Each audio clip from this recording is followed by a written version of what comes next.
Hello everyone, this is Defense Politics Asia, and this is the battlefield analysis for the Battle of Pokrovsk. The Battle of Pokrovsk continue.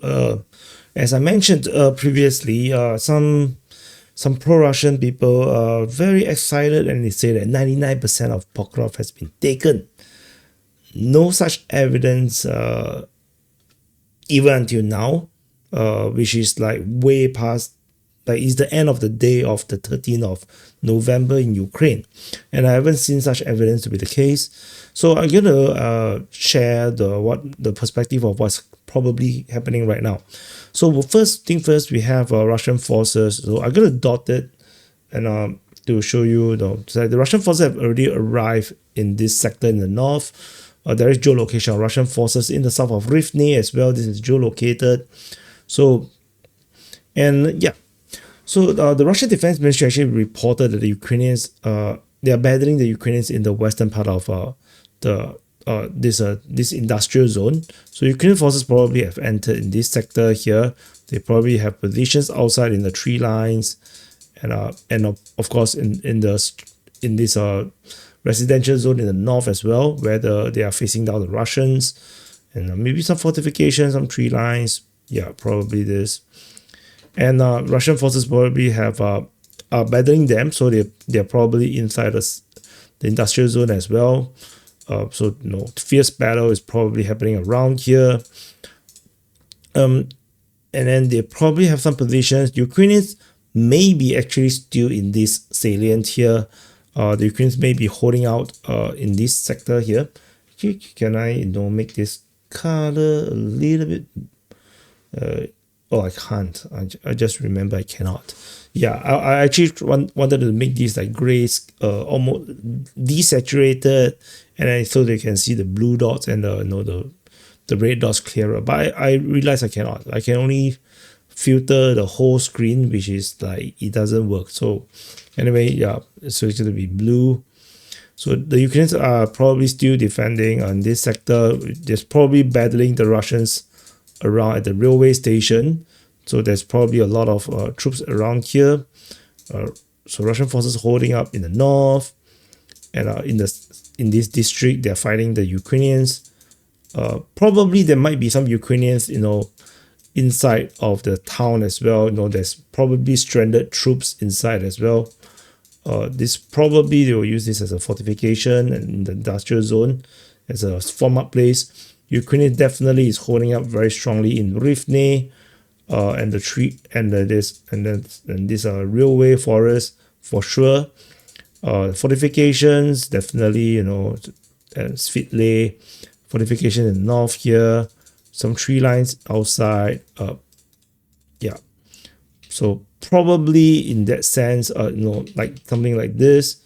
So Russian forces have these places, and the Russian forces definitely have taken Kharkivka. They have claimed that. The Ukrainians have already claimed that everything, this line here, everything south here is all Russian control. This is based on Ukrainian mapping. So further up north, I think there is no more Ukrainian troops in this sector. I think the Ukrainian troops is probably along here. So this probably around here. Russians are probably battling them around Rai.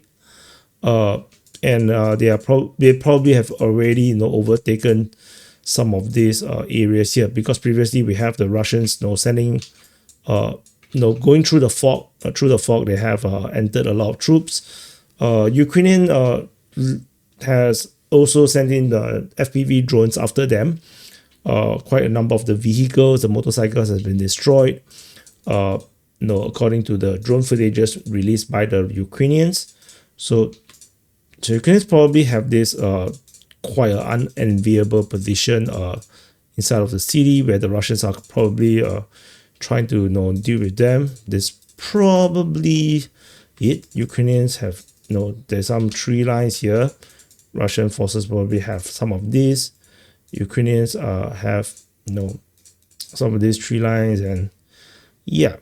Then what else? Where else can I dot to show what is the probable situation in this sector here? So this is the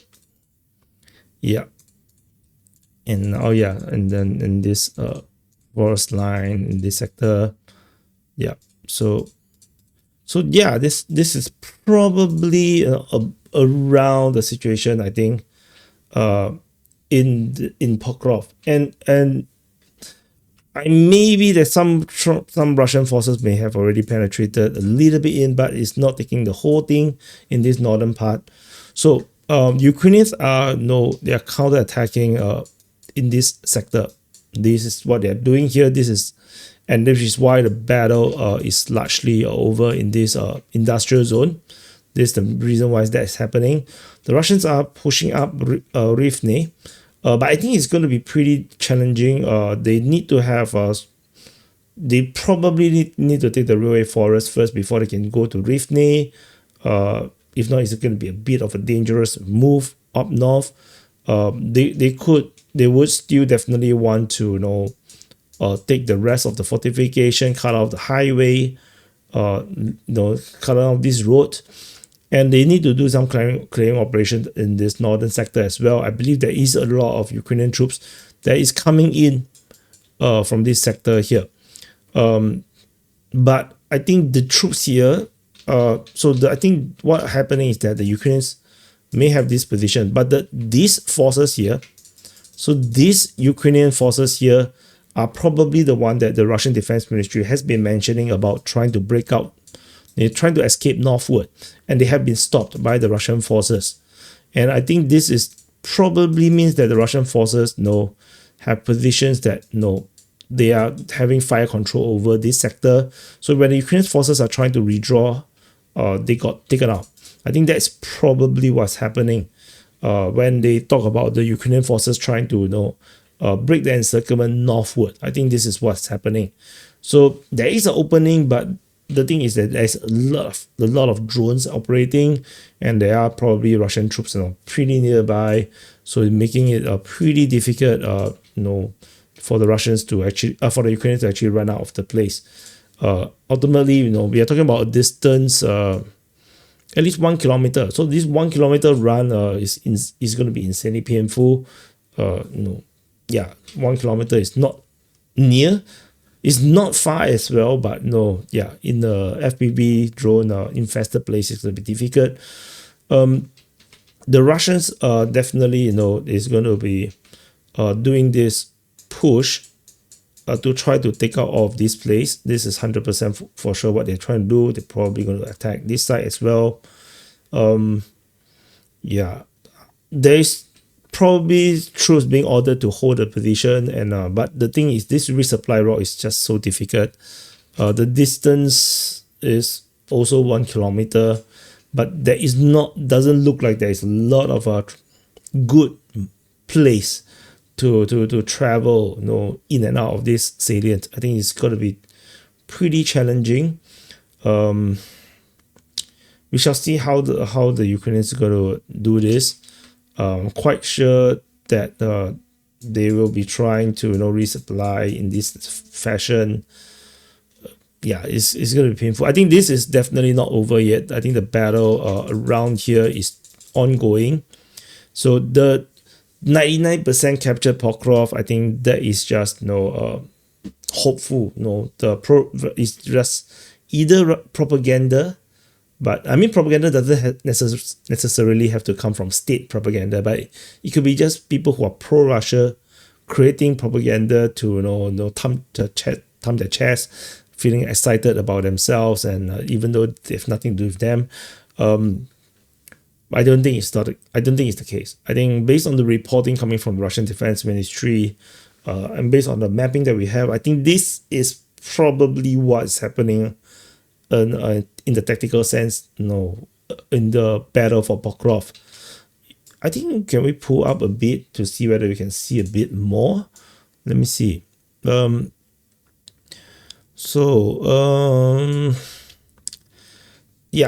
the Ukrainians can still resupply from this direction in. Definitely they can still do that. The Russians have not gone into the outskirts yet. The closest is around here, where they're probably trying to take the rest of the dachas and the urban these suburbs and create this this defensive zone in the north, I think. But I think this is a bit difficult as well. The Ukrainians are constantly counterattacking in the Krishine region, and I think which is probably why they are able to penetrate into the industrial zone, probably at huge cost of manpower and equipment. Yeah, so definitely this is no, not over yet. The Battle of Pokrovsk will continue, but I don't think it's going to be very long. I think in a few more days we'll probably see some terrible news for the Ukrainians, because the battle is very, very fierce right now. So I that's why I feel like, you know, it's going to be pretty difficult for the Ukrainians to, you know, resist the fall of Pokrovsk. You know, it's just terrible, terrible bad. You know, I want to say very bad, but you know, I want to say terrible as well. So terrible. Yeah. Anyway, that's it. You know, just a quick battlefield analysis of the situation in the battle of Pokrovsk. So, you know, hopefully this, you know, is interesting. It's a bit more tactical. But yeah, it is what it is. Thank you for watching. Happy birthday to you. If your birthday today, press the like button, subscribe, and I'll see you guys in the Frontline Changes report after I wake up. I gotta go to sleep now. Bye, guys. Oops.